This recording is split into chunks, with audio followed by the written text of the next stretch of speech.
drives it almost every day. These are all the type of things that are, I think, crucial to purchasing a vehicle like this. It's really the ownership history over the actual advertised condition, because advertised condition is definitely a hit or miss thing these days. It's not blue. What color is the car? Black? Okay, I'll take it.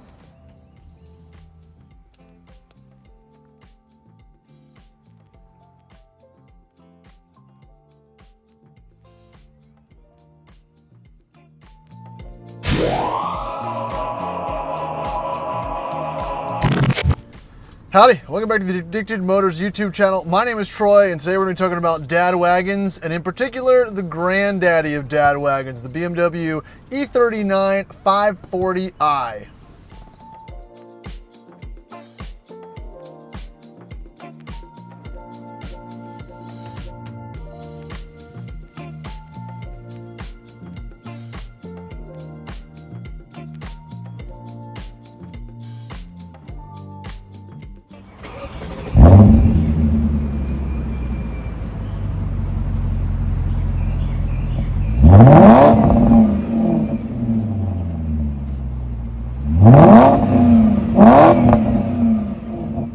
So we're going to start on the driving portion of this review, just because that is one of the more important aspects, I think, of this particular car.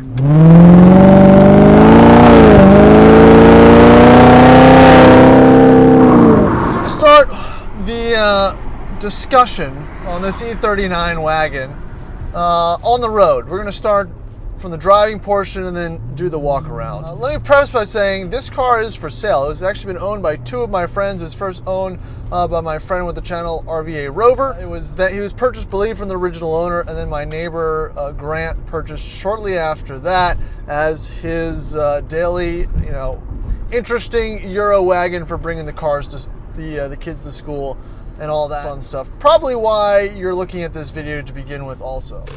Now, when we get on the topic of big German or Swedish fun Euro wagons, there's only a few that really check that box, right? You've got the V70R, 5-cylinder turbo, 5-speed manual or automatic. You've got the E500 Mercedes Wagon, W210 or something, W220, I can't remember what the designation is. Now, when we get on the topic of big German or Swedish fun Euro wagons, there's only a few that really check that box, right?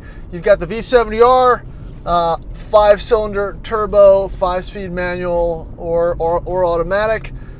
You've got the E500 Mercedes Wagon, W210 or something, W220, I can't remember what the designation is. And you've got the BMW E39 wagon. It was, you could find in 325, 328, or this one, the Mac Daddy, the M62 540i, which is also offered in a manual, but we'll get into that portion better. This one is fitted with 5-speed automatic, which I believe is very appropriate for this particular setup and this particular car itself. Now, you're looking for a fun European cars and coffee road trip car, put the family in, is modern enough that the wife doesn't hate driving, offers some driving feedback. Now, that seems like it's a pretty easier box to tick, but it's not. It's getting harder and harder to find an example such as this, an E39 or something in the later models or the older models, that has all the qualities, has not been completely ragged out and turned into a drift missile. I say that because buying a car like this is no longer a cheap daily alternative. There's going to be higher maintenance costs, and I'm not going to say reliability issues, but you're not purchasing this car and expecting to do nothing as far as updates or mechanical fixes. This particular one is very nice, and again, we'll go into that when I do the walk around. But these are old cars. This is a 2001. This car is over 20 years old and has been very well maintained, has 164,000 miles. It drives amazing, but that's really only due to the owner's, kind of meticulous upkeep. And again, finding a good example is it's so hard. But if you find the right one, which I think this could be the right one, it's a lot of car for the price point and the money. And I think people are starting to come out of the haze that was COVID and purchasing a lot of these fun European cars and now realizing what it costs to actually maintain properly. So there's a lot of these things for sale. Again, that isn't the case with this one. The owner has bought something else, another BMW Wagon, to replace it. But I think people are finally coming to terms with their meeting their heroes, and it might not be everything it's chalked up to be. Now, a V8 Wagon.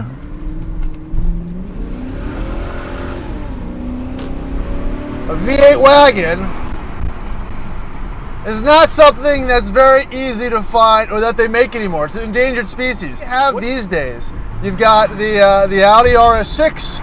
You've got the Mercedes S63 AMG wagon, which I don't even know if they build anymore or if it's still offered with the 4-liter twin turbo. I know they did a little 4-banger in the sedan. I didn't follow the rest of the story there.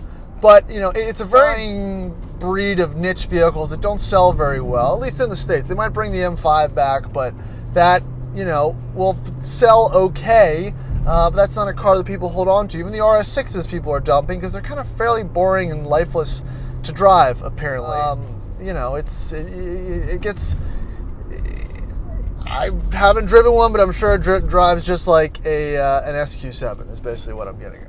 Well, let's focus on this car, right? This car, it really harkens you back. As soon as you sit in the seat, it has that BMW leather smell. The steering is heavy. All the controls are harder, not bad hard plastics, but tactile and firm to the touch. It's very different than an E36 on the inside. I've driven a manual 540i, and this is an automatic, obviously, and I've owned an automatic 540i as well. But this just feels completely different. Maybe it's the square stance wheels and the almost brand new Pilot Sport Michelin tires it has on it. But these feel heavy in a good way. It's not light and airy. It's very purposeful. Everything's built. Everything feels good. All the shifters, all the buttons, all the materials. It's not too rattly. It just feels right as it should. It's got a great turning radius. And man, the naturally aspirated V8, I mean, again, this is very similar to what we have in some of the V8 early BMW powered M62 or M63 Range Rovers, the first L322s, but they just put the torque down so much differently, I think, than the JLR 4.4. And yeah, it really shows. The transmission's also fine. I don't think you need a manual in this car at all. Again, this is coming from my experience of driving one literally across the country. I feel like the 5-speed is completely adequate for this car. It's big, it's heavy, it drives very solidly, it just cruises along. The shifts are responsive enough. You put it into sport mode, your own gears.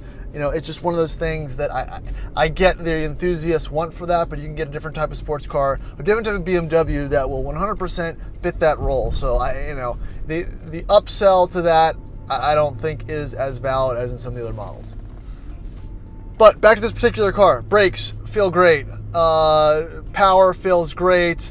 I don't hear any timing change noise or anything on startup. I know the owner, I know the maintenance has been done to it. One of the wheels have been refinished, has new tires, they've been balanced, the fluids have been done, it's been gone through to fix some little electrical quirks. He drives it almost every day. These are all the type of things that are, I think, crucial to purchasing a vehicle like this.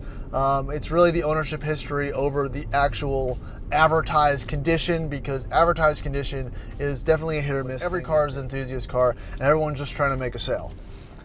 And so here you go, guys. This is what a mature owned, tastefully modified E39 540i on parallel style 5 wheels, good tires, good paint looks like. And again, this car's priced under $10,000, and I don't think there's something cooler that checks enough more boxes than this. What would it be? Would I tell you to buy an L322 Range Rover over this? Absolutely not. This is, I think kind of the epitome of the cool, functional, user-friendly, but still interesting dad wagon. Is it going to be the cheapest car to run and maintain? Absolutely not, but it is an enthusiast car. that will turn heads in any type of cars and coffee or car show or whatever you really care about. You know, I mean, hell, you could take it to the track if you wanted to, but that's not really what this thing's meant for. You know, this is the complementary car to your other bit of collection, and you know, there's not a lot of flaws with this one. I think I also didn't mention you have the E39M bumper as well, blacked out grille pieces. Even have the amber turns, which I personally like a lot. It's got a light tint to it, which is very nice. You know, you've got the complete cargo cover in the back. The paint is in great condition. It's a little bit dirty. We didn't really wash it or anything prior to making this video. I gotta go around. The leather is in great condition. You have the phone. What else? Sunroof works. It's all in good condition. Everything works. And it just, I mean, the BMW mats, I mean, all the little things that you're looking for in a used version of one of these. Coming in the back, even like little details with the chrome strips on this side of the windows. You know, I think Mercedes might have been one of the first ones to start that. Plenty of leg room. You know, these 90s cars just weren't really known for engineering the best rear seat leg room, but the BMW seats are always super comfortable. The wood's in great shape, the headliner's in great shape. It's all right there, nice and honest. Open up the bonnet, tidy as it should. I don't have the exact list of all the things he's done to it recently, but it is a lot, and as well as the records from the previous owner are also available.